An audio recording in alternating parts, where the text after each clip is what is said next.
On behalf of the Board of Directors of the Danville Regional Foundation and our partners with the Danville, Pennsylvania County Chamber of Commerce, thank you very much for coming tonight and participating in what I think is going to be a very exciting presentation. Through the last 3 years, DRF has sponsored, this will be our 9th speaker. You've had a chance to hear from John Hope Bryant, Vaughn Grisham, John Forte, Dan Heath, Rich Carlgard, Dr. Ian Smith, Sir Ken Robinson, and Jim Johnson. So lots of different talent, lots of different power on the stage. One of the things that we have asked all of these folks to do is to both help us see the possible in our region and also hold up the mirror to us. You know, each of us, you may have heard me say before that, you know, sometimes we say, well, Richmond will have the answers, or Raleigh will have the answers, or Washington will have the answers.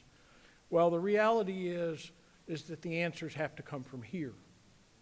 Richmond and Raleigh and Washington can help us, but if they don't start here, they won't stay here. And that's one of the things that's so exciting about tonight's speaker. Majora Carter comes to us from the South Bronx. And the South Bronx is to New York City what South Side is to Virginia. It's the place that people in power occasionally want to forget about. And yet, there's very exciting work happening in the South Bronx that we're going to learn more about, and there's very exciting work happening here. And Majora has had a chance to see some of that this afternoon. Majora led a major effort in her community to take an area that was being plagued by illegal dumping and, in fact, turn it into a park for all the people of her community. That now, out of that, she's become a Peabody Award-winning journalist. She has a public radio program called The Promised Land. She has a long list of honorary degrees and awards. Probably the best known one is that you've heard about the MacArthur Genius Program. Well, we're going to have up here on the stage in just a few seconds a MacArthur Genius that you'll get to hear from directly. And two of my favorites are the New York Times described her as the green power broker, and the Ashoka Changemakers Foundation called her the prophet of local. It's my great pleasure to present to you Majora Carter.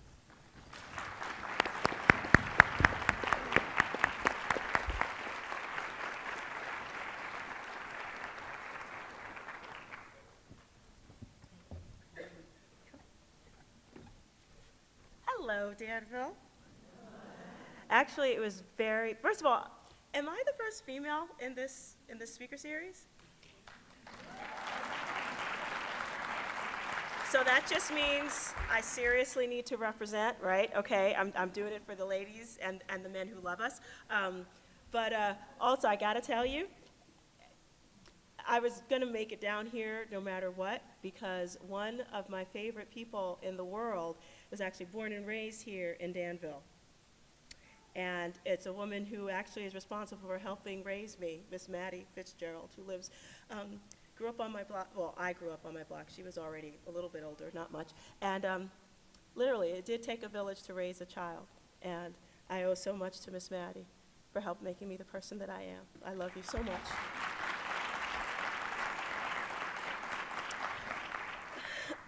But I wanted to share a little bit about how I really did get here. And also, I'm so looking forward to talking with you more about what's going on in your own town.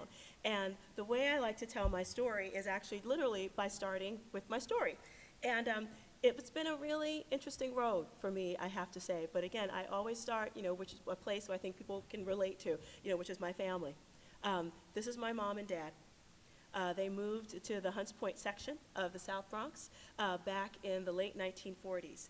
And they were part of that great American migration of blacks that moved up north in search of their better life, just chasing the American dream.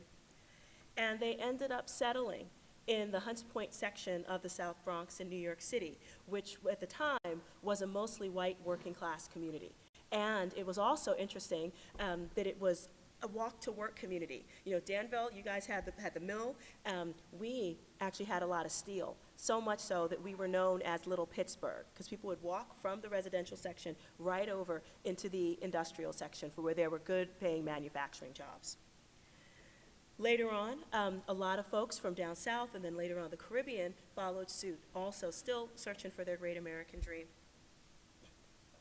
And then white flight happened. White flight was this term created mostly in large part by the real estate industry, where they would tell white families living in areas that blacks were moving in, so their property values were just magically going to plummet, so they needed to leave or sell cheap, and then they would sell those homes to black families. And the highway construction boom happened all over this country.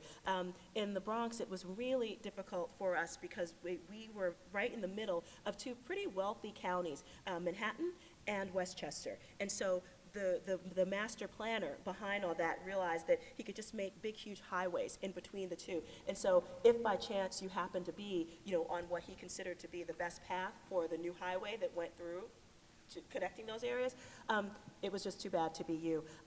We lost an enormous amount of people during that time. Often people were given less than a moment's notice before they were told that their building was going to be torn down to the ground. Thriving at residential as well as business areas were just destroyed. This is not the first financial crisis we've been in as a country, clearly. The one that happened starting in the late 60s into the 70s and 80s was really difficult for us. A term called redlining was created during that time. And that's redlining is literally when bank management teams would draw red lines around areas where they were not going to make any kind of investment. And so what happens, if you don't have the wherewithal to bring in some financing to fix up your property to whatever, it's going to fall into disrepair sooner or later. Oh, and this is around the time that I came in. This is me. I consider this a very early networking opportunity. There I was, caught with the Easter Bunny telling Santa Claus that I've been a really good girl.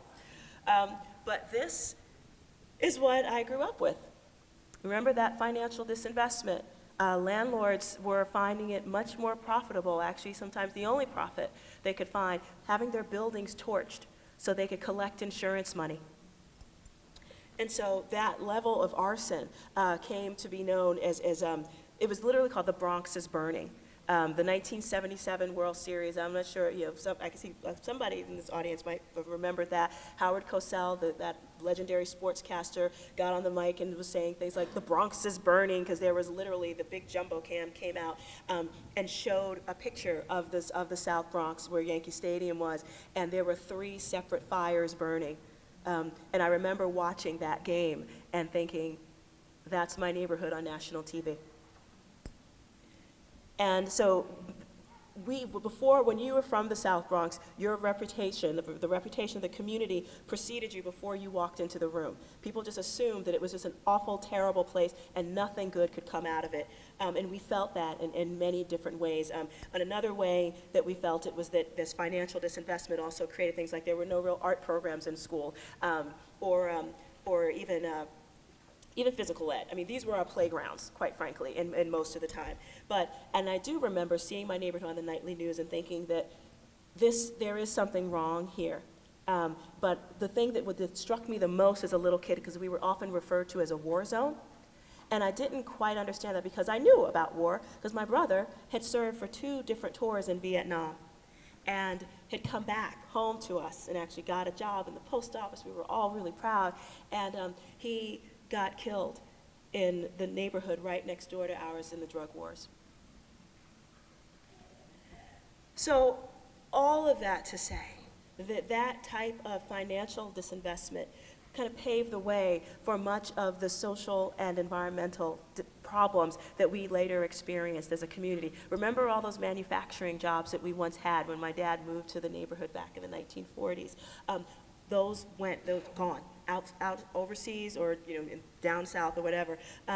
And in many of those places, those manufacturing facilities, this kind of facilities took over waste facilities and later power plants and sewage sludge pelletizing plants, lots of diesel truck traffic.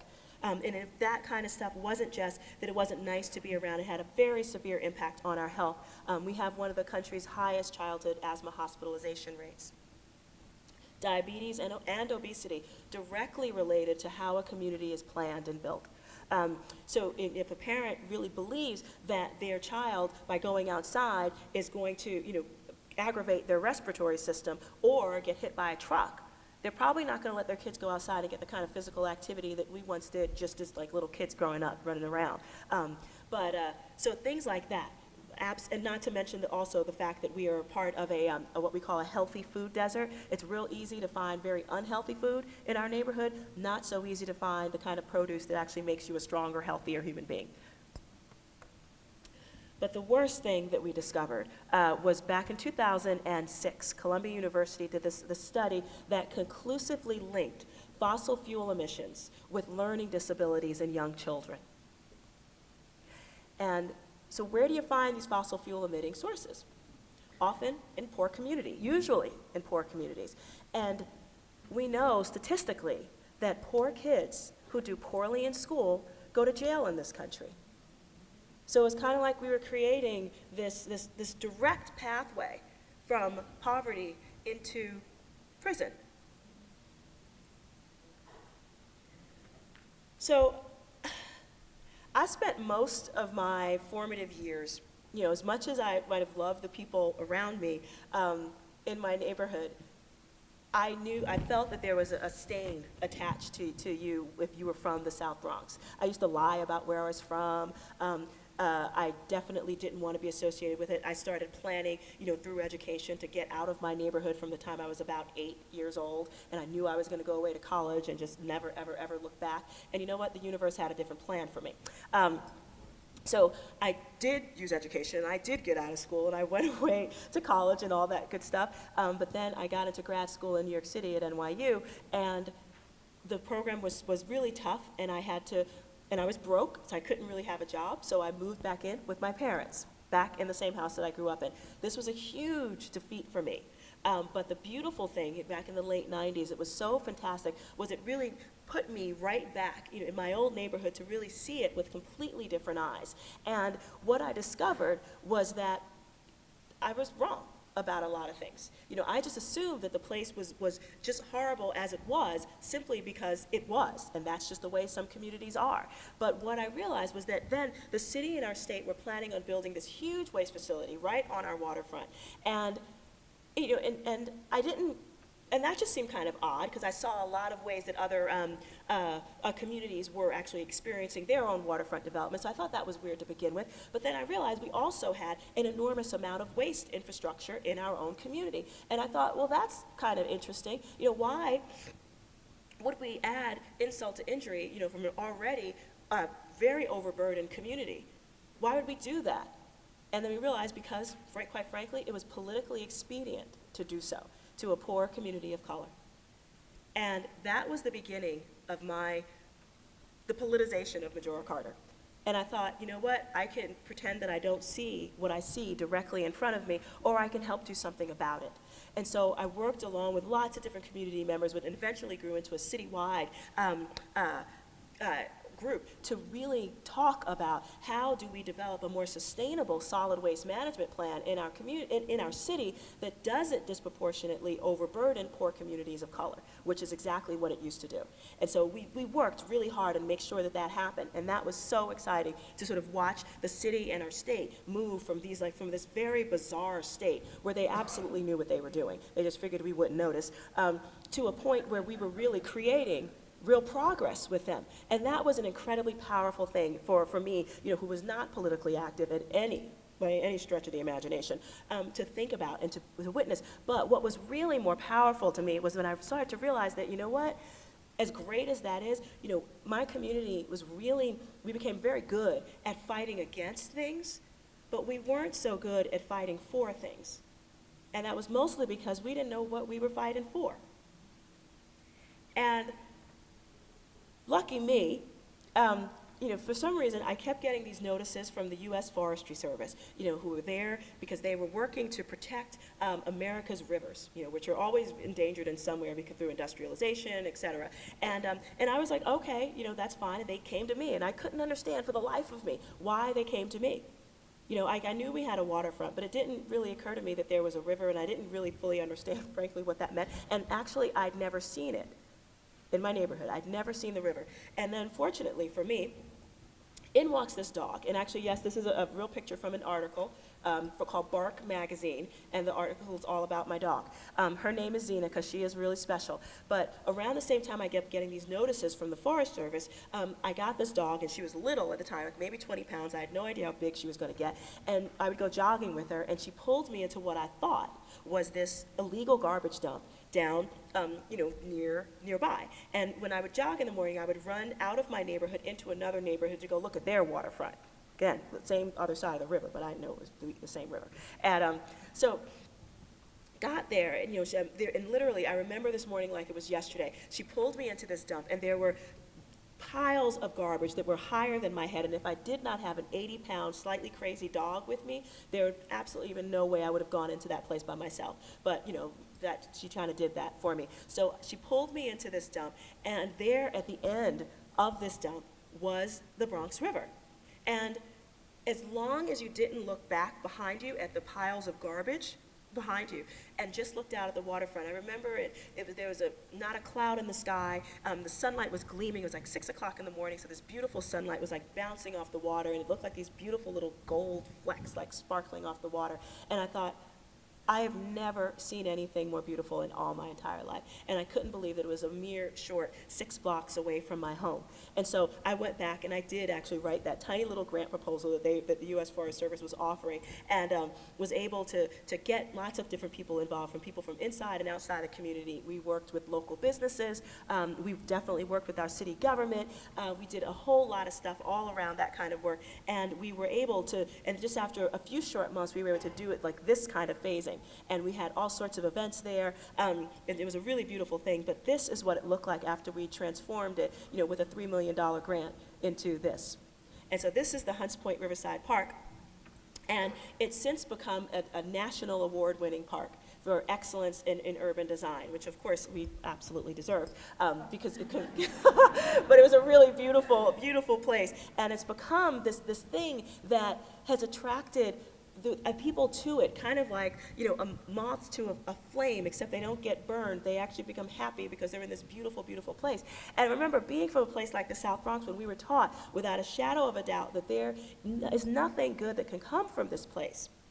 And to see something like this in it was a really beautiful, powerful thing for people to experience and to claim as their own. I mean, the sense of ownership around this particular site is just extraordinary. And I did happen to get married there back in 2006 with my dog Zena as my flower girl. Yeah, she deserved that very, very much.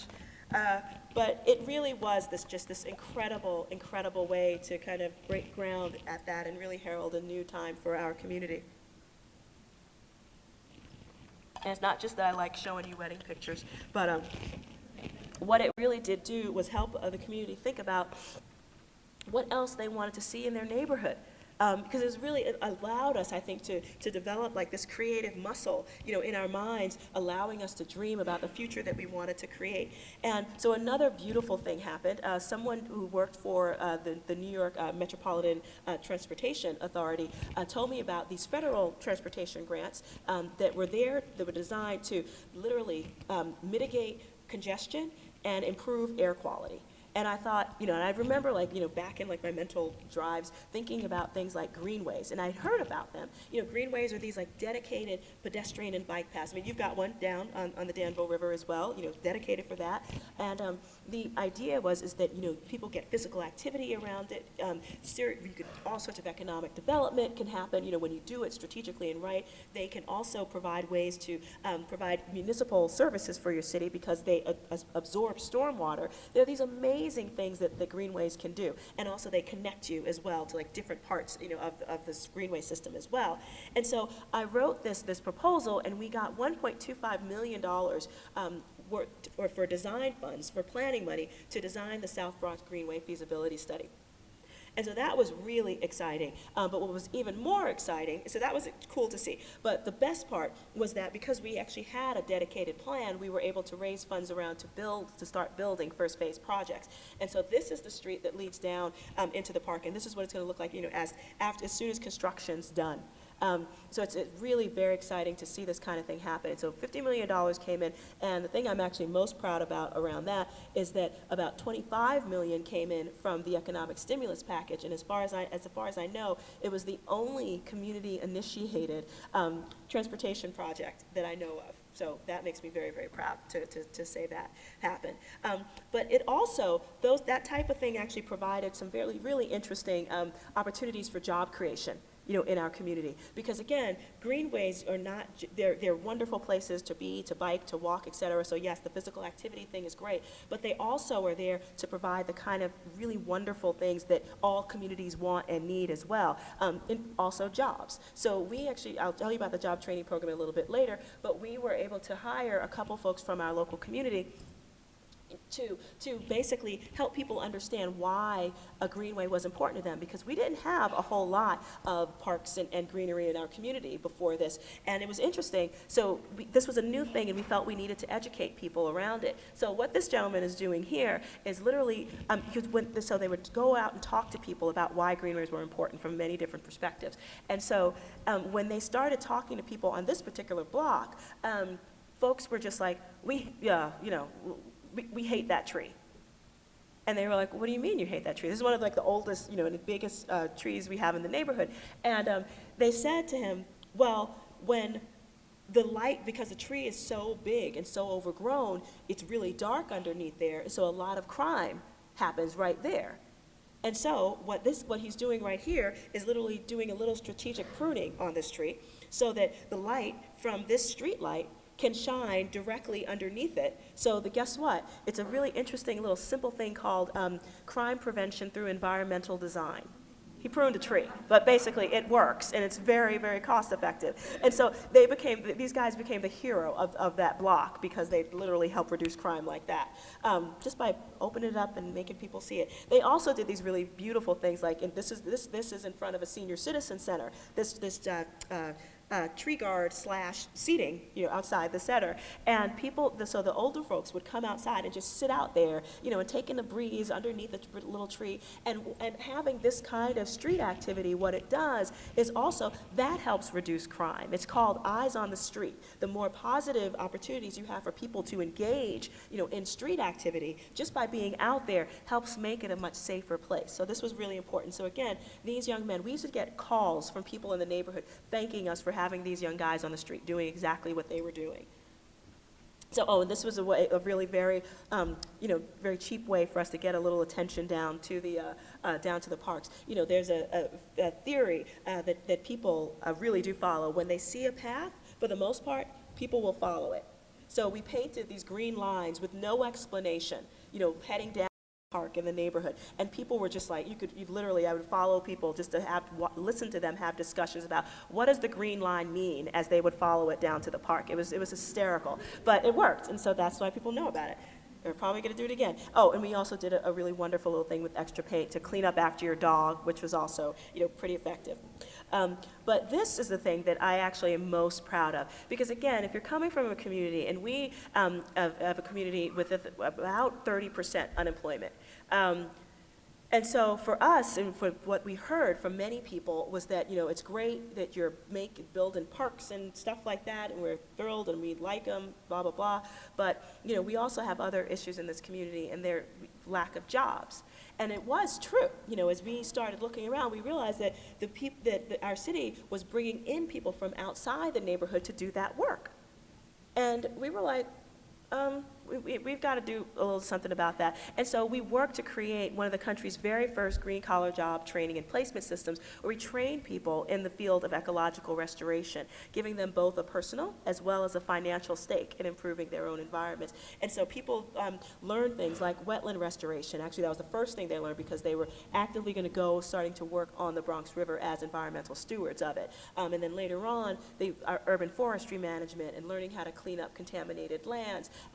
and even green roof installation as well. And so all of these things really helped support people as they, went about their lives.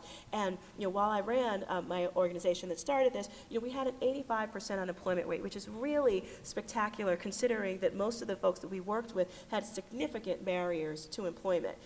Most were generationally impoverished.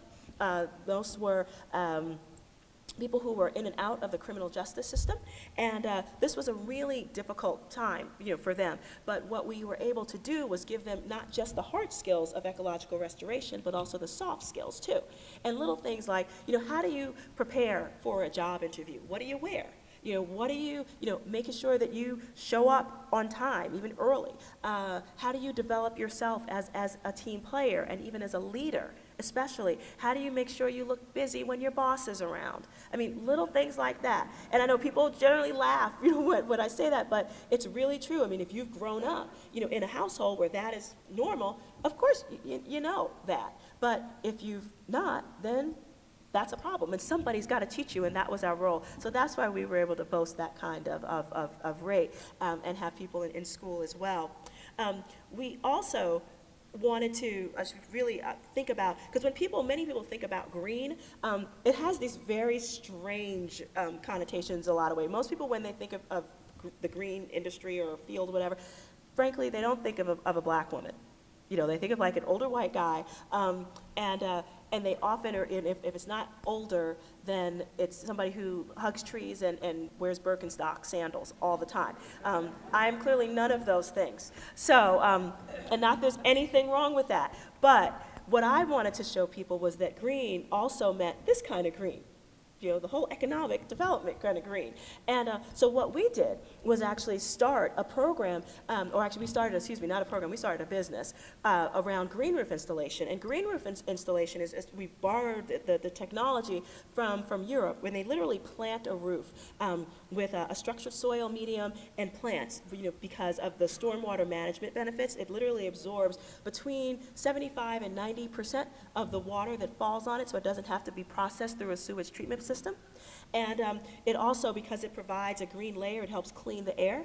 And it also, when you've got enough of this green vegetative surface around, it literally helps lower the ambient temperature of a community when you have enough around. So this is, and it helps make your roof last like 5 times longer. I think the oldest green roofs that I know of are about, I've heard reports between 60 to 70 years old at this point. So this was the roof that we just did with seedlings. We planted back in 2005 on my rooftop.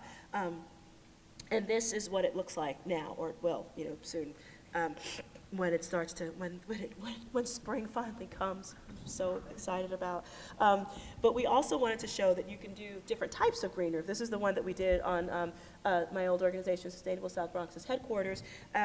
And different types. You can plant, as long as you have the structural integrity on your roof, you can plant trees on your roof. It's a really cool thing. This was a tiny little medicinal herb garden that we did, and this was a little urban agriculture plot that we wanted to show. These were the best strawberries. Can you imagine like getting up, there's like right in the middle, of the city, and getting up and having fresh strawberries every morning. It was very cool for the little season. And this was like actually my favorite part. The wildlife that started to come, to the roof. Like this was a hawk that decided to hang out on our roof a lot. We called him Henry. I like to call him Hank myself. But it's not to say that these are examples of major municipal sewage treatment plants, water management facilities. And so it's not to say that type of the green infrastructure, things like green roofs and urban forestry, it's not like you're never going to need these type of things, but they absolutely reduce our dependence on them. Absolutely, and especially with the fact that this is actually a very cost-effective way of dealing with our municipal services, in particular through green infrastructure as opposed to gray infrastructure. You want to do more because there's also fantastic other reasons why. So like this is literally a Google map of my building right now. This is what we're hoping could happen. Not just in my neighborhood, but all over the country where you actually have these stormwater management issues, which is pretty much every place right now as the cost of water and managing it is going to become more and more present in our minds going forward, thanks to, how the climate is changing. And but this green infrastructure thing is really, really important because they also provide jobs for our most expensive citizens. And who, pray tell, are our most, sorry about that. Who are our most expensive citizens? Our most expensive citizens, or what I refer to as that, are people who are generationally impoverished, people who are coming in and out of the criminal justice system, and our veterans, coming back from our oil wars, who are often not in great positions. Heard an awful stat the other day that there are actually more vets committing suicide every day when they come back home than there are being killed in combat. And so that, I think, shows you the state of mind of folks. But vets, poverty, ex-offenders, all to some degree suffer from some form of social exclusion. And, what that simply means is that they, frankly, often, engage in sometimes very self-destructive behaviors and obviously there are ranges along that. But if you look at the stats, the fact that there are higher rates of self-medication, whether it's through drugs, alcohol, or prescription meds. The fact that their kids often don't do as well in school, there are higher rates of domestic violence, in many of those particular populations. And so they're using a disproportionate amount of social service dollars, but not necessarily creating enough, not getting often better in the process. So the fact that you have these, with this particular type of work, horticultural therapy has been shown to be an incredibly effective therapy to support people that are socially traumatized in some way, shape, or form.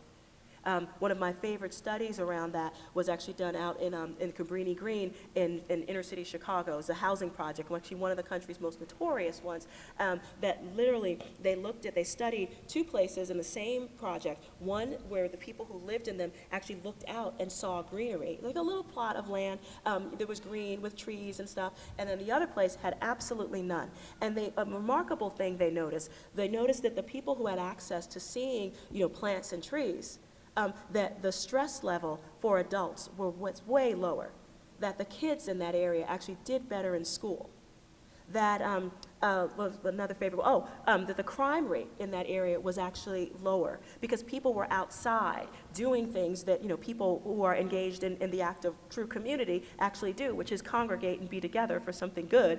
And my absolute favorite one was the fact that they noticed a marked increase in the self-esteem of young girls. And how did they show that? How were they able to tell that? Because the teenage pregnancy rate in the area that had all the greenery was much lower than the area that didn't. And I think we could probably all agree that little girls who feel as though they actually have something to look forward to are probably not getting pregnant at 14. So if trees can do that, let's plant a whole lot more. And because if you have because the cheapest form of social service is a job. Now, it just so happens that these type of jobs also provide a benefit for the city that we're going to be paying for as taxpayers anyway. Stormwater management, water management, and air quality control. We pay for it. I don't care what city you live in this country. On some way, shape, or form, you will see it on your taxes. You also pay for social services. So wouldn't it be remarkable and a really good use of all of our tax dollars to support this kind of work so that we're actually providing jobs with dignity for people who need them, but they're also not just like goofy jobs that don't really do anything. They actually are providing a real service that all of our cities need. That's the kind of thing that we're really interested in pushing for as well. And I'm so excited about pushing that forward in our own way in our work. Excuse me so much. And so that's just the work that I did when I ran Sustainable South Bronx, and the fact that, and I've been working doing advisory services around the country for a while now. Now it's interesting, I'm at the point where I've seen a lot around the country, and I'm thoroughly convinced about one thing. People in their own hometowns really do understand them in incredible ways. And I've seen some remarkable examples of people who have looked around and found very local solutions that deal with the multi-pronged issues, in their communities. The issues of poverty, job creation, of definitely unemployment, of just, quality of life issues. How do you plan your community in a way that makes you really happy and healthy and want to be there? The public health issues, all of those things that you want to do that. So I'm actually going back into the nonprofit world and starting an organization called Hometown Security Laboratories to really create that kind of research and development lab to really prove out a bunch of the models that I've been working on, for the past number of years. In particular, like how do you really revive communities that have been considered incredibly distressed through business development and other projects that really create the kind of hometown that you want to be in.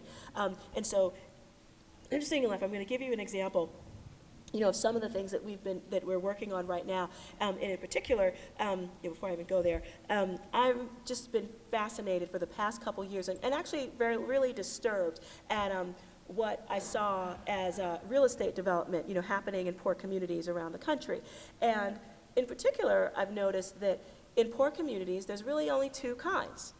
There's the one that actively promotes gentrification and just assumes that, the place is going to get better and the poor people are going to be pushed out, and that's just how it goes. Or there's the kind that just assumes a certain level of poverty level economics.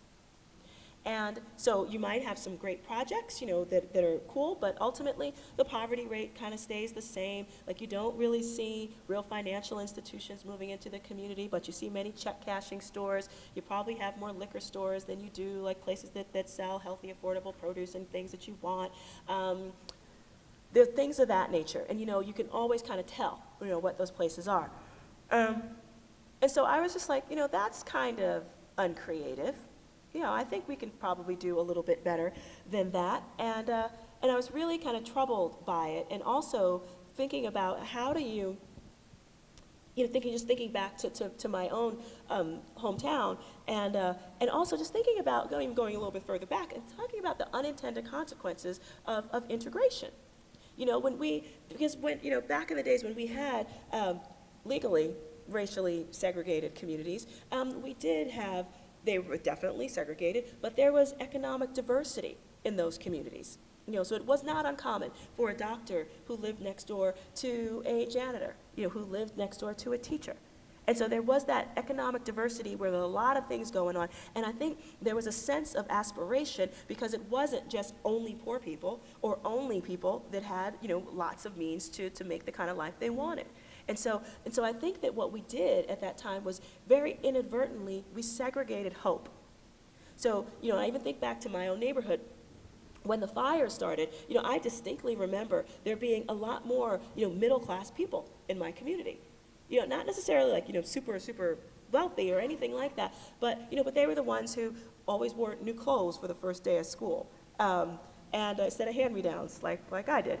And, both their parents had like pretty decent jobs. The second the fire started happening, you didn't see those kids come next semester because their parents took them and moved them out of the neighborhood. I keep meeting all these people who kind of feel a little guilty because their parents left them. I was like, honey, I completely understand. And if my parents, could have moved, they probably would have. But we owned our house and it wasn't worth anything, so they couldn't sell.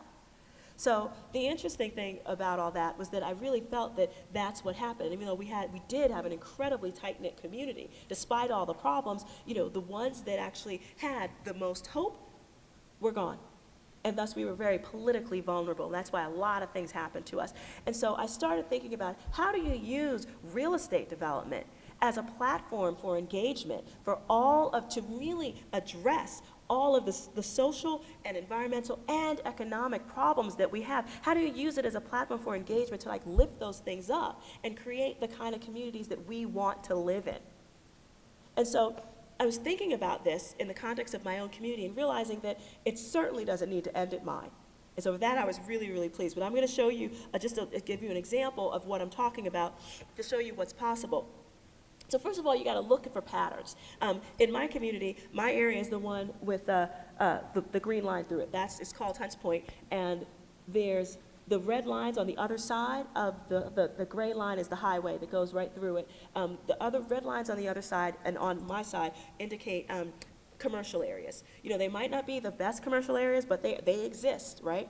Those yellow dots are all. They all represent population density. So if you look, we've got the same kind of population density on both sides. which is really interesting.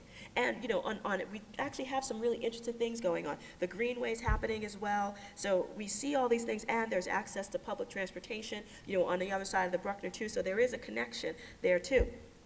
So how do we build on that? And why would we want to build on that? I mean, if we look at this particular map, the yellow area represents the residential area, and the blue part represents the industrial area, you know, where there used to be manufacturing, and now there's, like, you know, some waste-related issues and things of that nature. But there's a hinge area right in the middle where they intersect, and that pairing is actually very common in a lot of post-industrial cities around the country. I would say it's pretty much in all of them. You could probably find an area where that happens, and I'm sure downtown you kind of see that too, you know, where they kind of connect. Actually, we drove through it on the way here, you know, where you saw, like, the area where there were definitely all of the mill places, and then later on it moved into where the industrial areas were, and I think you're going to see a little bit more of that too. But again, this is about how do you reconnect these areas in ways to connect it to public transportation and everything else, and all the good things that are happening around the Greenway too. And so I was thinking, how do you use this site as a catalyst for all the things that we want to see happening, from the mixed income housing that really will address the issue of creating more economic diversity, that allows us to really see people in ways that allow us to connect with them in really true ways, and really create the kind of housing, really beautiful quality housing, that will attract people to come back to these neighborhoods as well as create the kind of affordable housing that people do need as well. So you want a good mix of that. Manufacturing and education. You know, we probably will not see the kind of manufacturing they once had in this country, but we can move manufacturing into the 21st century, and it's already there. Through technology, things like rapid prototyping and things of that nature, and using that as a way to really, and use training to educate people from our, you know, into the green collar economy, and start pushing that in a very deliberate way, not training them for jobs that don't exist, but training them to jobs that we are actively working to bring to our communities. Public space. You want to create excellent, beautiful public space, because that is the truly great democratizer. You don't need money to participate in it. As long as they're beautiful. I mean, I've already told you a bit about the kind of research around how green in general helps support and improve people's quality of life, from the restorative as well as just the therapeutic benefits of it as well. But it's just like, you know, just think about how you feel, you know, when you're in a place that's green and beautiful. I mean, it does make, you know, things like settle down in here, you know, and things you act in a very different way. So you want to see more of that, beautifully planned and taken care of, and just lovely. Commercial and retail, because what you really, really want in a community, you want that $1 to circulate 20 times over at the very least before it leaves. In poor communities right now, especially poor communities of color all over this country, they actually don't even circulate in their own community once. And we wonder, you know, well, what's going on in there? You know, well, not much. So creating these opportunities for that is really important. So having great commercial and retail space, the cafes, you know, the restaurants, the kind of things that employ people, but also create new opportunities for there to be lots of street life hanging out in your own community is very, very important. So I'm going to show you just a little space where we're thinking about a huge disused space in our community right now, and how it could actually be reactivated to be something that's useful. Right now, this facility is completely abandoned. We would love for, like, just in the interim uses, to think about turning a piece of that huge area into a wholesale to the public market, you know, just so that people could have access to healthy fruits and vegetables right now. Also, again, I mentioned bringing manufacturing into the 21st century. MIT, Massachusetts Institute for Technology, created this program called Fab Labs, which is short for Fabrication Laboratory. And all it is basically is it links personal computers with fabrication machines, so milling machines, laser jet cutters, things of that nature. Everything actually in the room here was actually built on one of, or a couple of the machines that are in a space like this as well. But rapid prototyping is such that you can, they're actually folks that have created human organs for transplant, you know, using that technology. So this is where it's going. I know it sounds very, very Star Trek, but it really, it's there already. So we were fortunate enough to be able to have one of these in our local community a few years ago, and we got it there because we really wanted to help people in our community really consider themselves creators and inventors in their own right. And it really, we saw it play out in some really beautiful, beautiful ways. Told you before, we have a lot of waste infrastructure in our local community. Some really enterprising young people, who went to this Fab Lab, realized that those wooden pallet boxes where a lot of stuff is brought in on, and then just get trashed, and incinerated in somebody else's community, were actually made of really nice hardwood. So when they pulled them apart and lashed them together and ran it through one of these machines in the Fab Lab, they were able to turn it into this kind of furniture. And they created this really beautiful little side hustle that kept them off the streets and, put a little money in their pockets, which we were very, very, very happy about, in their ways. And this was a very happy, satisfied customer as well. But then also, when you think about real estate development, you want to think about how do you take places that are considered, sort of these places that, you would not go to, at night. And turn them into like these very thriving, active things. I mean, we're seeing, definitely some of that, down in the River District here, definitely even more of it. And how do you make sure that you're incorporating things like job creation and, different kinds of goods and services to accommodate a whole range of people is also really important. This particular street in my neighborhood, during the day, it's totally fine, but at night, it's another story because it's just there's nothing on it. It's become it's a preferred place, for truckers in the neighborhood to come by and pick up a prostitute. So it's really not the kind of use that we want to see continuing to happen. But if you change the nature of the street, good uses drive out bad ones. You literally can do that. So that's what we're hoping to see happen, here. You've got an active a thoroughfare that's alive with people, and you want to see more of that type of thing happening too. So when we think about we continue this, and again, all we're doing is building on some of the very natural attributes that have been happening in the neighborhood over the past several years and continuing to spread that out and really just increase more. So again, using the space that's there, but the point is that we're not hoping to just take care of like this one little spot. It's a big spot, but it's one little spot. What we're really hoping is that raises the bar for all the rest of the economic development that happens in the neighborhood all over, from the residential area, the residential as well as the commercial areas, and really think about how do we develop a real dedicated plan that allows there to be jobs, allows there to be new businesses, so that one, poor people can become less poor, because that's really what we want to do, and really use that to address poverty in our communities, but also create the kind of thriving place that people want to be in so that everybody can benefit, from that health and well-being too.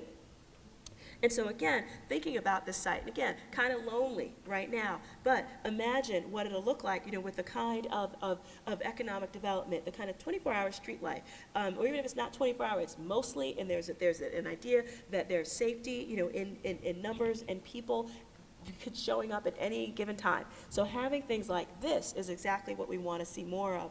And I think about this particular quote from Dr. King because it always hits me in this beautiful way.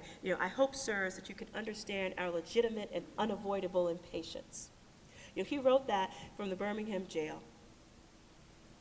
As one of those many times in his life fighting, for the quest for integration, full equality for folks. And what we want to work for is full equality for everybody, to think about how do you develop the kind of planning and implementation in our communities that allow us to really think about the future we want to create. What does it look like for you? Is it a place, where only, some people are doing really well? Or there are opportunities for everybody to do really well. And you build that, and it doesn't happen overnight, but it does start from scratch. But there are opportunities for you to create that right in your own hometowns and to really create the kind of love and hope and possibility that you want to see happening. Because I think all of us, at this point, these are tough times for everybody, but we've already know what we can do when we start building things like tributes to all of our collective failures. It is time to start building monuments to hope and possibility. Thank you very much.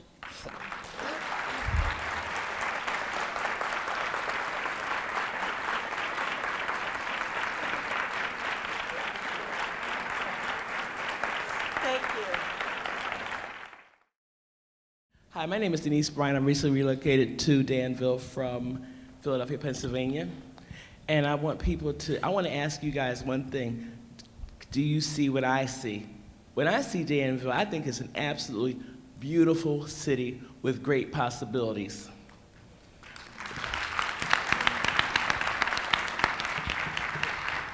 I was absolutely delighted to know that Ms. Carter was coming to speak to this group today. I will tell you where I live only because it's important to me. I live below Jefferson. Ooh, not below Jefferson. I do, I live below Jefferson. And for those that know Danville, you know exactly what I mean. I am absolutely appalled by my neighbors, their attitude toward Jefferson. When I come out in the evening and I say, hi, let's have coffee. Oh, we don't come out at night. We don't come out at night. Okay, why don't we come out at night? Poverty, criminality, they're afraid. I'm doing a garden already in the front and back of my house.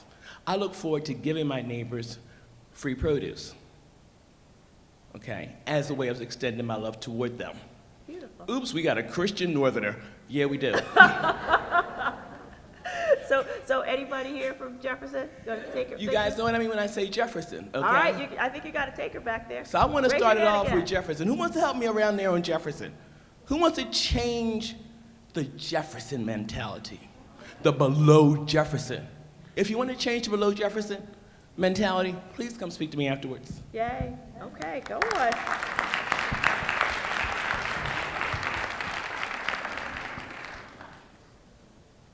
Get some.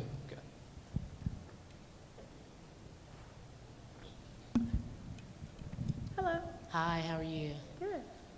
How supportive were environmental justice regulations in your being able to accomplish what you needed to accomplish? Actually, it was Executive Order 12898 that Okay. President Clinton signed into, as an executive order. Right. That we were able to use to go to the city and the state and say, this executive order says that you have to take into account how waste facilities are clustered before you permit any new ones. Mm-hmm. So that was kind of cool. But did that guidance ever turn into? Yeah.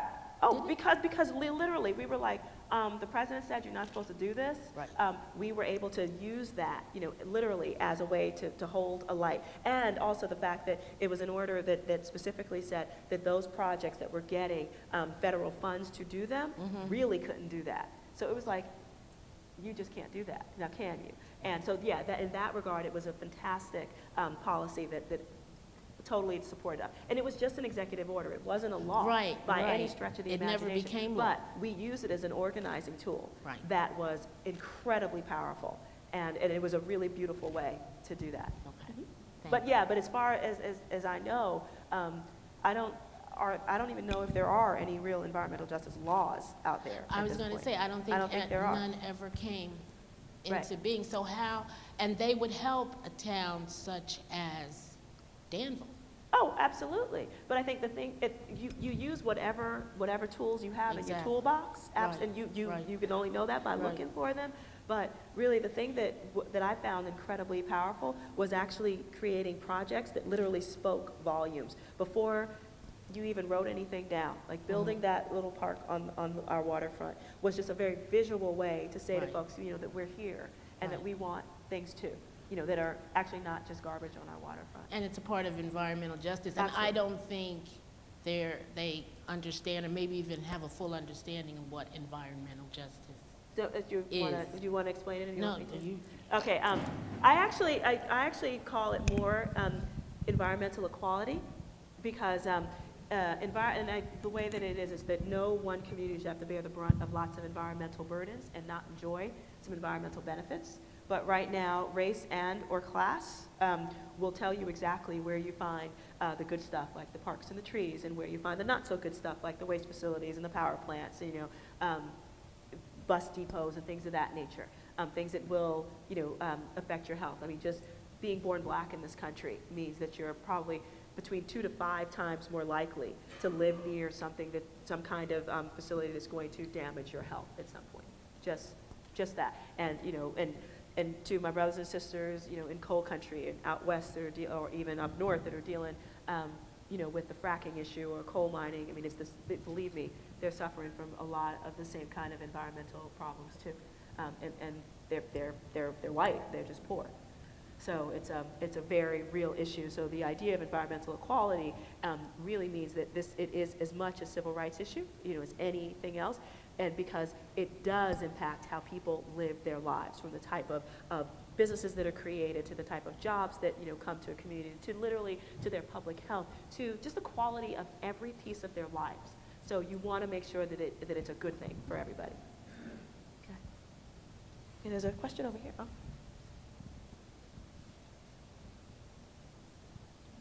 Take David. Oh, so you and then. Hello, David Wilson. How did you,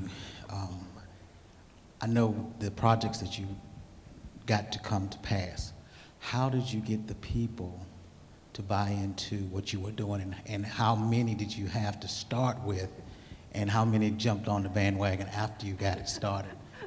Because there's a economic diversity, there's a racial diversity, there is a class diversity, educational diversity. How do you get to the place where you get the people from the beginning of the project to come together, to coalesce, to do what the young lady over here said? If you want to come help me change Lower Jefferson, how do you get the people to buy into that? Yeah, feed them. Sorry, that's only partial. I said you feed them, but that is partially true. But I love that question because when I first started this, and I don't know if you remember Ms. Batty, but when I first started this work, you know, I was all like, oh my gosh, you know, because I'd been away for such a long time, and I just assumed that everybody was going to get all, you know, bent out of shape the same way that I was. But people had been living with it for a really long time, and they were just like, you know, where have you been? You know, this is how it always is. And so we had to figure out ways to help people see that things actually could change. But I remember early on, it was me and a couple people that I promised to feed, you know, if they came to cleanups with me and help do that.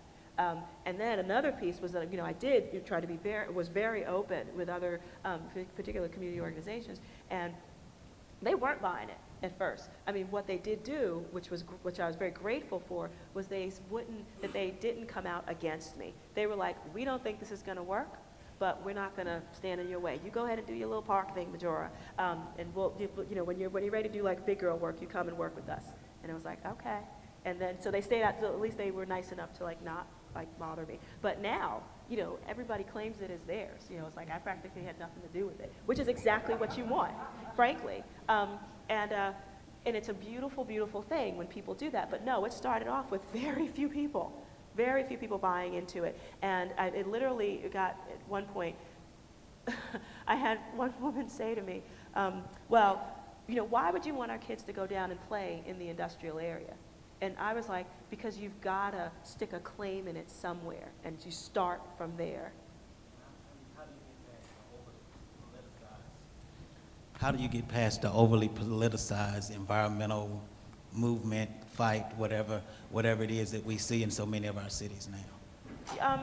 You just know it's there, and you do what you think is right. I really didn't spend that much time thinking about it, to tell you the truth. For me, it was like, how do I get this project off the ground?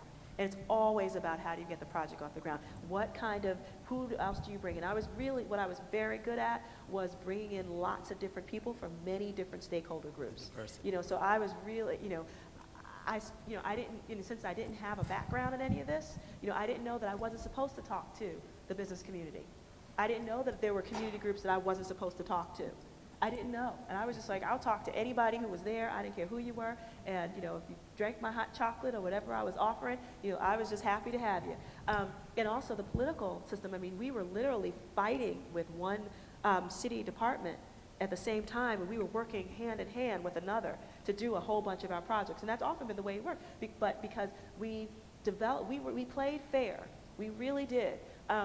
you know, we were really upfront and very transparent. We'll tell you point blank, like, we're going to go after you, you know, because you were doing X, Y, and Z that we know is absolutely wrong. But we're also going to work openly with you, you know, on this other thing, and we're going to help make you look good, because this is what we can do as well. And we did. You know, it was a pretty remarkable thing. You know, we had an old mayor, Giuliani, who literally cut off City Hall because so activists couldn't like protest at City Hall. Literally, he just was like, you can't come in anymore.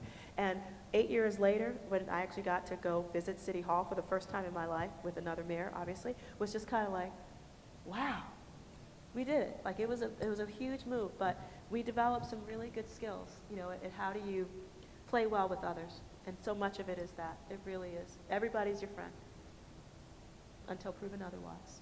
And then you still treat them with respect. Hi.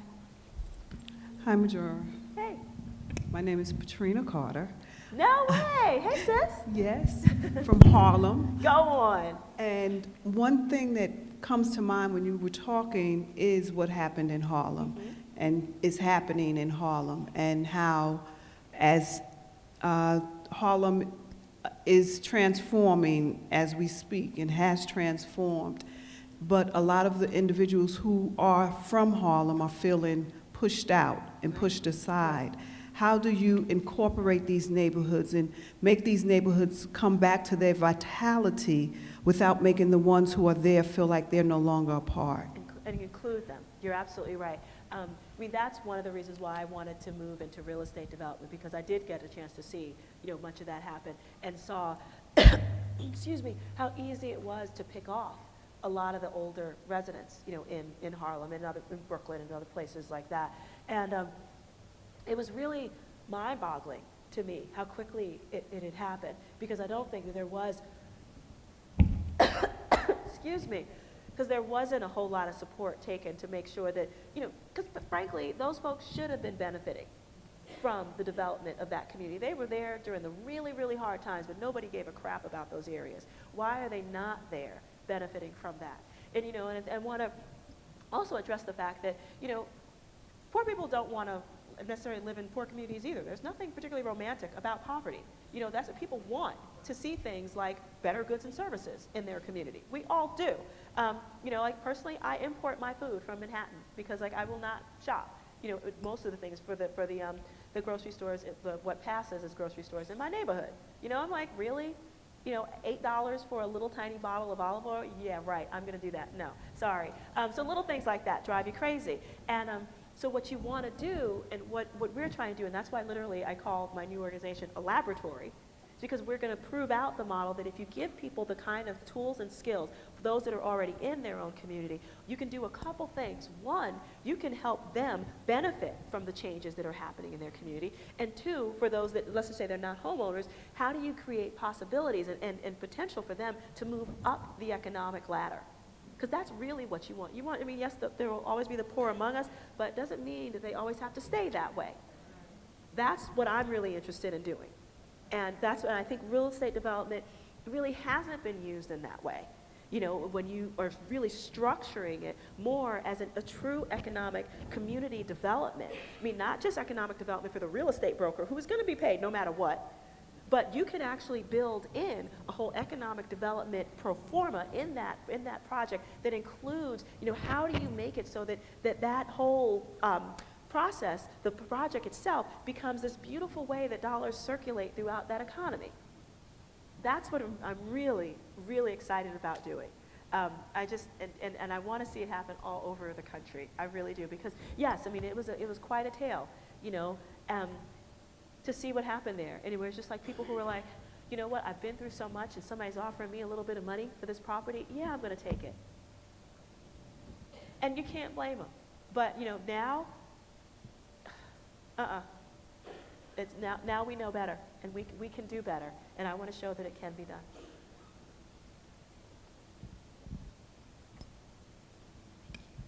Good evening. Good evening.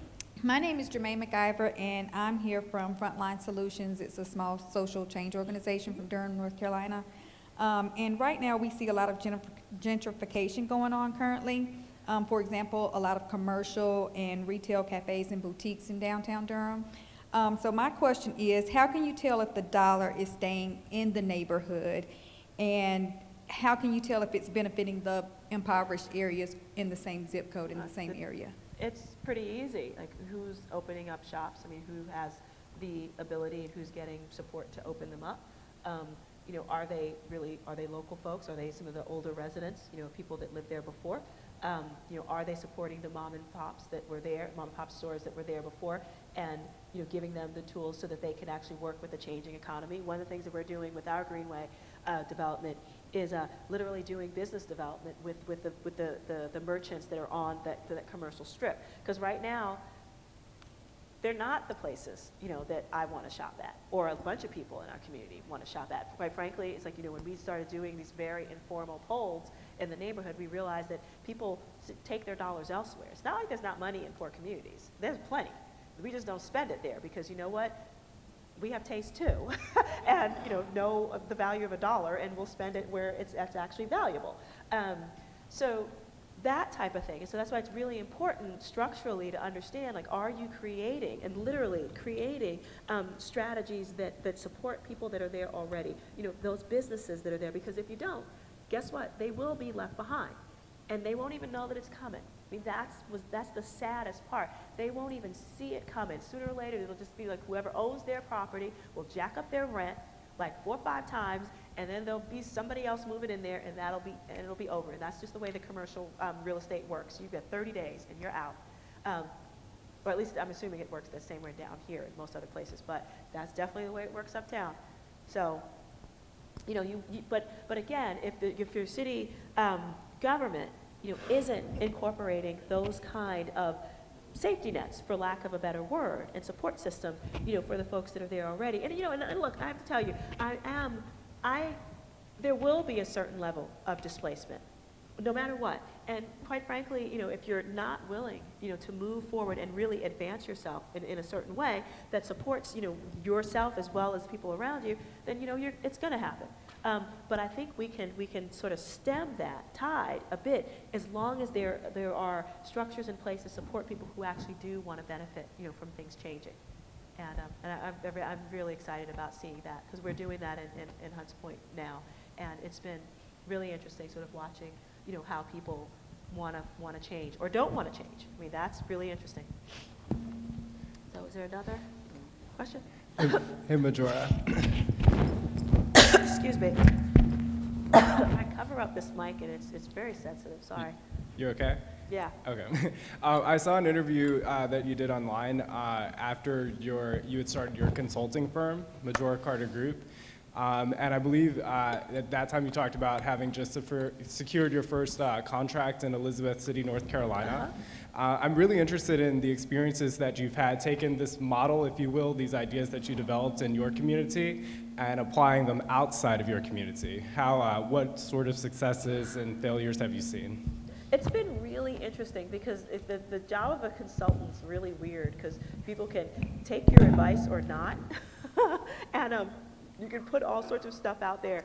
But it has been really interesting, and I have seen, you know, changes. Like when we worked with them to really push forward, they had a center in Elizabeth City in particular, a center for green, you know, research and development. And so we were really proud that we were a part, you know, of those early stages there. But I also think it was really interesting that I'm really interested in pushing forward, you know, the kind of visions around creating accessible jobs.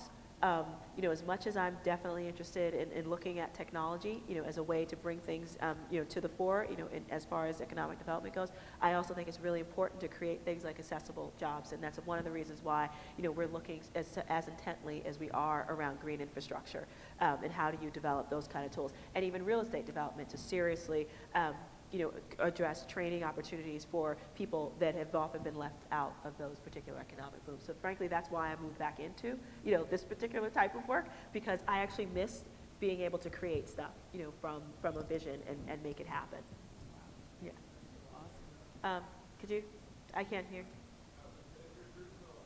Oh yeah, I mean, we're still working, but we're absolutely winding down operations because I've been focusing so much on the various the question was, you know, is the group still active right now? And I was like, yes, it is, but we're winding down those operations because we are moving away from consulting and back to project development. which is way more fun. Okay, the last thing I'm going to say tonight, if I can, is when you do this, you're teaching the young people, the children, biology. A lot of times in schools, kids will go to a biology class and say, I don't know this stuff, because biology can be rather intimidating. However, if they learn it from the ground up, Yes. then they become familiar with it. That's the first thing. Second thing, I called DCC, and I was a little bit disturbed to hear that DCC What did is not DCC? have, Danville Community College, I'm sorry. Okay, it's okay. DCC did not have too many people signing up for horticultural classes. And I asked, they said they might have to discontinue the horticultural program. Now I'm a Yankee. I need the horticultural program. I didn't grow up down south. I don't know how to do this stuff, okay? I'm learning it, okay? I think that as you get an influx of folks like me, there's gonna be a greater interest in the horticultural program. Next thing, MG classes, Master Gardener. I like to talk because I scribble stuff. Master Gardener classes. I would say Master Gardener classes should be taught to our youth as well as to the adults. And Master Gardener is not a lot of money. I did the research. Master Gardener costs about $150, and you actually graduate with a Master Gardener certificate. Next thing, climate here is a lot better than climate where she's at, okay? So we have the benefit of a good climate that can support a 9-month program of growing and developing our outside stuff. I didn't say I was going to sound intelligent, I just want to get my message across. Next thing, wind power. I don't know, and maybe somebody from Chamber of Commerce needs to tell me, I don't know what's happening with the plant that was Dan River Mills. I don't know if they're going to be tearing it down, but I think it'd be an outstanding location to develop wind power for the southeastern United States. That's interesting. Okay? Last thing, and I hear a lot of stuff on the street because I like to talk to people. I see in Kmart and Walmart, and I just grab you and talk to you because I want to know what's going on in Danville. And I'm a reporter, that's what we do. Okay? Seed store. I understand that a seed store closed here in Danville. Okay, and it was a good seed store. He had a good reputation because people still tell me he was a good seedsman. I think that what needs to happen, and I'm gonna tell you exactly where. There's a building on Jefferson. I think she needs to be on the Chamber of Commerce or There's something. this- We should start it up. I'm here if you want me, okay, I'll put it that way. Okay. There's a building that is vacant. The cost of that building is $24,000. Good negotiator, I get down to $18,000. But anyway, that building is, did somebody say they want to give it to, okay, I'm just waiting for somebody to donate this building. Anyway, this building is off of Jefferson, going toward Temple. Sale price $24,000. Somebody buy it, donate it to the city, make it a seed store, let it be where it all begins. Okay? Okay. I'm done. Well, I think. Oh, there's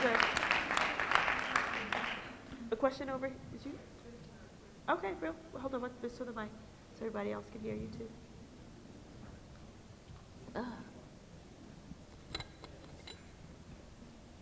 This is going to be the last question. Okay, thank you. Robin Dabney.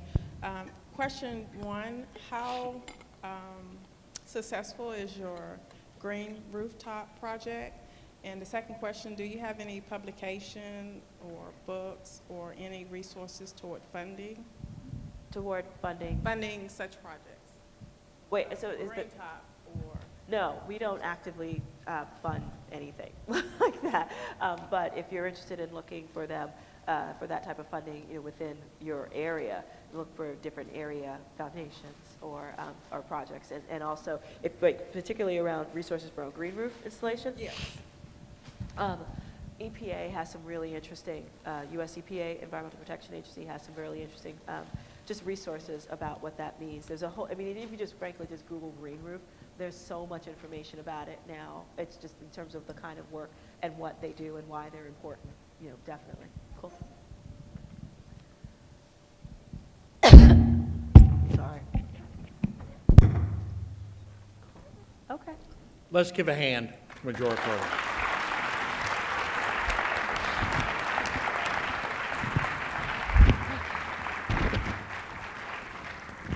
But here's the challenge.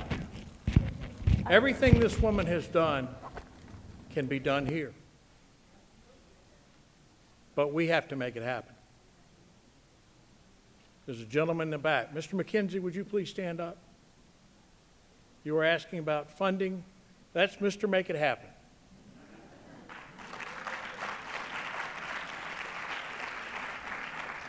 Which is a small, fast grant program that DRF provides to help create more bright spots in our community. And so I encourage you to have a conversation with Mr. McKenzie. Majora has offered to stay around for a few minutes to talk with folks that want to talk with her one-on-one. I know there are at least a few people in the room, not that have just moved here, that are embarrassed to stand up and talk in front of the group. I'm just kidding you. And we encourage you to come down and have that conversation. A reminder, the last speaker of this year's series, Hill Harper, will be here on April the 24th, another 6:30 in the evening event. If you haven't signed up, you may be out of luck because we're running out of spaces. We also encourage you, on your chair is information both about his presentation and the community read that goes with that. We're encouraging more and more people to participate in that. On behalf of the Board of Directors of the Danville Regional Foundation and the Chamber of Commerce, thank you very much for coming out this evening. We are now officially adjourned, but feel free to spend a few minutes with Ms. Carter.